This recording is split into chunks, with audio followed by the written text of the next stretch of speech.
தாய் தமிழ் உறவுகளுக்கு வணக்கம்.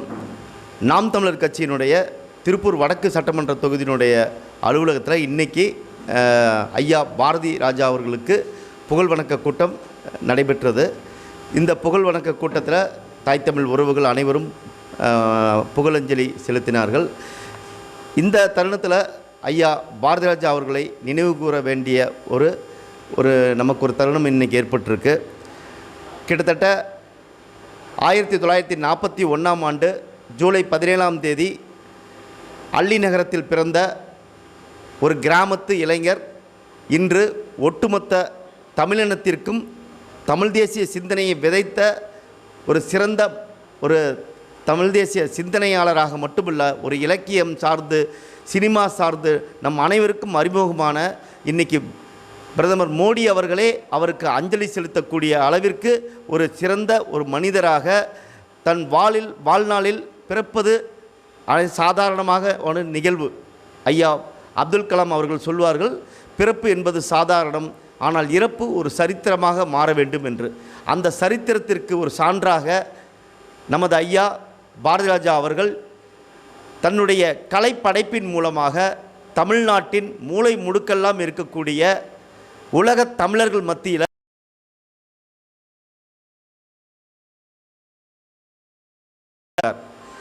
அவர் புட்டண்ணா என்கின்ற ஒரு மிகப்பெரிய ஒரு ஆளுமை மிக்க ஒரு இயக்குனரிடம் ஒரு உதவி இயக்குனராக இருந்து பின்னாளில் அவர் 1970 காலகட்டங்களில் 16 வயதினிலே என்கின்ற முதல் படத்தில் இருந்து தொடர்ந்து அவர் கடைசி 2018 வரைக்குமே அவர் படங்களில், அது மட்டும் இல்லை இப்போ 2025 காலகட்டம் கூட அவர் சினிமாக்களில் அவர் பங்கேற்றிருக்கார்.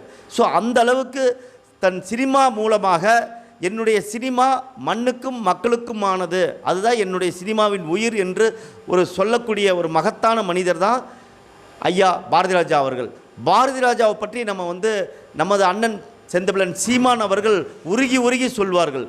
காரணம் என்னவென்றால், அவர் மேல் உள்ள இந்த தமிழ் மீது இருக்கக்கூடிய பற்றின் காரணமாக நமது அண்ணன் அவரை போற்றி தனது தகப்பனாக தன்னுடைய வாழ்நாளில் நம்ம குருவாக அவர் ஒவ்வொரு நொடியும் அவரை நேசித்ததன் காரணமாக அவருடைய இறுதி பயணத்தில் கூட ஒரு மகனாக நமது அண்ணன் செந்தமிழன் சீமான் அவர்கள் இறுதி மரியாதை செய்து முதல் மரியாதை எடுத்த இயக்குனருக்கு இறுதி மரியாதை செய்தார். இதை நாடே அறியும். அந்த இறுதி மரியாதை கூட்டத்தில் கூட நமது புலிக்கொடியை அவர் போற்றி தனது தாயக விடுதலைக்காகவும் தன்னுடைய ஈழத்தினுடைய தனி நாடு அடைய வேண்டும் என்று தீரா தாகம் கொண்ட நமது தலைவர் மேதகவே பிரபாகரன் அவர்களுடைய ஒரு அன்பை பெற்றவராக, அவரோடு பழகிய ஒரு மனிதராக நமது ஐயா பாரதி ராஜா அவர்கள் இருந்திருக்கார். எப்பவுமே ஈழத்தின் மீது ஒரு காதலும் எப்பயுமே அவருக்கு இருக்கும், ஒரு அன்பு இருக்கும், ஒரு பற்று இருக்கும். தொடர்ந்து அவர்களுக்காக பல கட்டங்களில் குரல் கொடுத்துருக்கிறார், பல போராட்டங்களில் கலந்துட்டுருக்காரு. குறிப்பாக நாம் தமிழர் கட்சியில் நாம் தமிழர் கட்சியினுடைய மேடைகளில் அவர் முழங்கியிருக்கார். எம்ஜிஆர் அவர்களுடைய அழைப்பின் பேரில் அவருடைய காலகட்டத்தில் அரசியல் காலகட்டத்தில் கூட அவருக்காக அரசியல் கூட்டங்களில் மேடை ஏறி அரசியல் பேசாத பாரதி ராஜா அவர்கள் நமது நாம் தமிழர் கட்சிக்கு ஐயா பாரதி ராஜா அவர்கள் அண்ணன் செந்தமிழன் சீமான் அவர்களுக்காக ஓட்டு கேட்டிருக்கிறார்.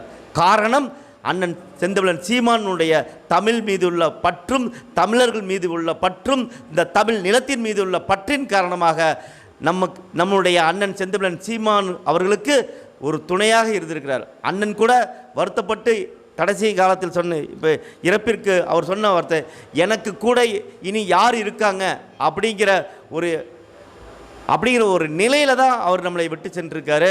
அவருடைய புகழ் நம்ம பல சினிமாக்கள் மூலமாக அவரை பற்றி சொல்லணும். நான் இப்போ வரையில் கூட நான் நிறைய காணொலிகள் கடந்த ஒரு 4 நாளாக அவரை பற்றியான காணொலிகள் நிறைய நம்ம பார்த்துட்ருக்கோம். அப்போ அவர் ஒரு இன்றைக்கி வரையில் ஒரு சின்ன ஒரு காணொலி நான் பார்த்தேன். அவர் அந்த நிலாவைத்தான் கையில் பிடிச்சேன் அப்படிங்கிற அந்த பாட்டு எடுக்கும்போது, அந்த காட்சிகள் எடுக்கும்போது அவருக்கு பேக்கப் சொல்லிவிட்டு கிளம்பிட்டார். கிளம்பி அவருடைய கேமராமேன் கண்ணனோட வெளியில் வந்துக்கிட்டு இருக்கிற சமயத்தில் அவர் இந்த ஓடையில் திடீர்னு ஒரு ஓடையை பார்த்துருக்காரு.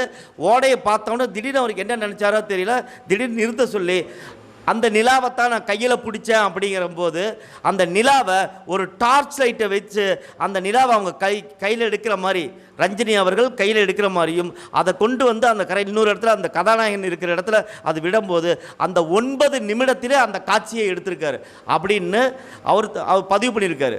அதை மிரட்சியாக பார்த்த கேமராமேன் கண்ணன் அவர்கள் எப்படி உங்களுக்கு திடீர்னு அந்த மாதிரி தோணும்? பேக்கப் பண்ணி வெளில கிளம்பி ஷூட்டிங்கே கிளம்பி முடித்து வந்ததுக்கப்புறம் இந்த மாதிரி இப்படி ஒரு அறிவுபூர்வமாக தொலைநுட்பத்தோடு ஒரு சூழல் சார்ந்து தன்னுடைய ஒரு சினிமாவை நேசித்த ஒரு மனிதரால் ஒரு 9 நிமிடத்தில் கூட ஒரு காட்சியை எடுக்க முடியும் என்கிறத நிரூபித்த மனிதர் அவர் தான். அதே போல தான் ஐயா நம்முடைய நடிகர் திலகம் சிவாஜி கணேசனை வைத்து அவர் எடுக்கும்போது இன்றைக்கு காலையில் கூட நான் அங்கே தொழிற்சங்க அலுவலகத்தில் நான் பதிவு செய்தேன். முதல் மரியாதை படத்தை சிவாஜி கணேசன் அவர்களோட எடுக்கணும்னு அவர் முடிவு பண்ணிட்டாரு. ஒரு 3 நாள் ஷூட்டிங் போயிட்டுருக்கு. ஆனால் அவருக்கு என்னமோ அது ஒட்டலை. அவர் விக்கு வச்சுட்டு அங்கே வந்தனால அவர் உங்களுக்கு தெரியும் சிவாஜி கணேசன் அவர்கள் பல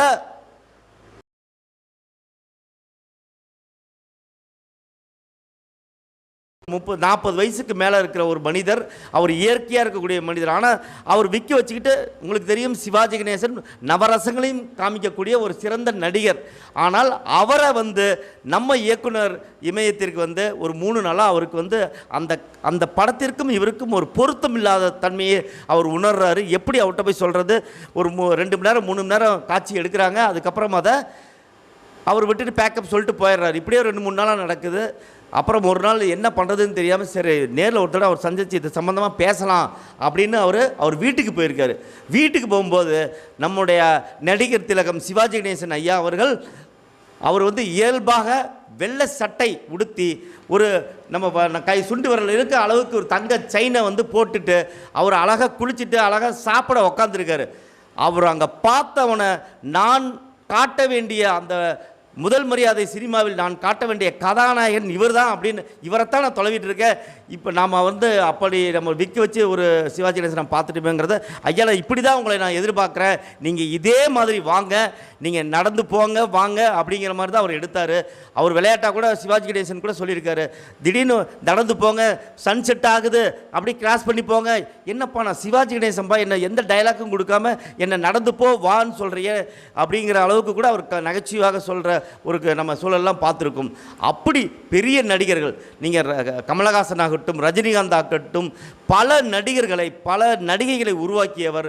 அது மட்டுமல்ல கலைப்படைப்பு மட்டுமல்ல அரசியல் ஆர்வமும் கொண்டவர். முன்பே குறிப்பிட்டது போல நம்மளுடைய தேர்தல் அறிவிப்பு அன்னைக்கு நம்ம அவர் ஒட்டுமொத்த கடந்த 2019 என்று நினைக்கிறேன் ஒட்டுமொத்த வேட்பாளர் அறிமுக கூட்டத்தில் ஐயா பாரதி ராஜா அவர்கள் தான் சிறப்பு விருந்தினராக கலந்து கொண்டு நம்ம நாம் தமிழர் கட்சிக்கு ஏன் வாக்களிக்க வேண்டும், நம்ம அண்ணன் செந்தில் சீமானுடைய கருத்துக்கள் எவ்வளோ வீரியமிக்கமானது, இதுவரைக்கும் தமிழ் தேசியம் பேசிய தலைவர்கள் எவ்வளோ பேர் இருந்திருக்காங்க, ஆனால் இப்படி ஒரு தீயை பற்ற வைத்த பெருநெருப்பை பற்ற வைத்த ஒரு மகத்தான தலைவன் அண்ணன் செந்தில் சீமான் தான் உறக்க சொல்லி போயிருக்காரு. அவர் விட்டு சென்ற அந்த பணியை இன்று அவர் நம்மோட இல்லை இருந்தாலும் நம்ம தமிழ் தேசியத்திற்காக விட்டு சென்ற பணிகளை நம்ம அண்ணன் நம்ம எடுத்துகிட்டு போகிறாரு. அவருக்கு நாம் துணையாக எவ்வளவு தோல்விகள் வந்தாலும் அந்த தோல்விகளை கடந்து நம் வெற்றியை தான் இலக்காக வைத்துக்கொண்டு தொடர்ந்து நம் களமாட வேண்டும். இதே போல பல படைப்புகளை உருவாக்கக்கூடிய நல்ல இயக்குநர்களை நாம் ஆதரிக்க வேண்டும். சமீபத்தில் கூட ஆட்டி என்ற ஒரு திரைப்படம் வந்தது. இப்போ ஹபீபிங்கிற ஒரு திரைப்படம் ஒரு மத நல்லிணக்கத்திற்காக உருவாக்கப்பட்டோம். இப்படி சிறு படைப்பாளிகளை கூட நம்ம ஊக்கப்படுத்தி ஐயா பாரதி ராஜா போல ஒரு சிறந்த இயக்குநராக மாற்றுவதற்கு தமிழர்கள் நாம் முன்வர வேண்டும் என்று இந்த காணொளி வாயிலாக நான் உங்களை அனைவரையும் கேட்டுக்கொள்கிறேன். இந்த புகழ் வணக்க கூட்டத்தை சிறப்பாக நடத்திய நாம் தமிழர் கட்சியினுடைய வடக்கு சட்டமன்ற தொகுதி அனைத்து பொறுப்பாளர்களுக்கும் என் நன்றியை உறுத்தாக்கி இந்த புகழ் வணக்க கூட்டத்தில் கலந்து கொண்டமைக்கு நன்றி தெரிவித்துக் கொள்கிறேன். நன்றி, வணக்கம். நாம் தமிழர்.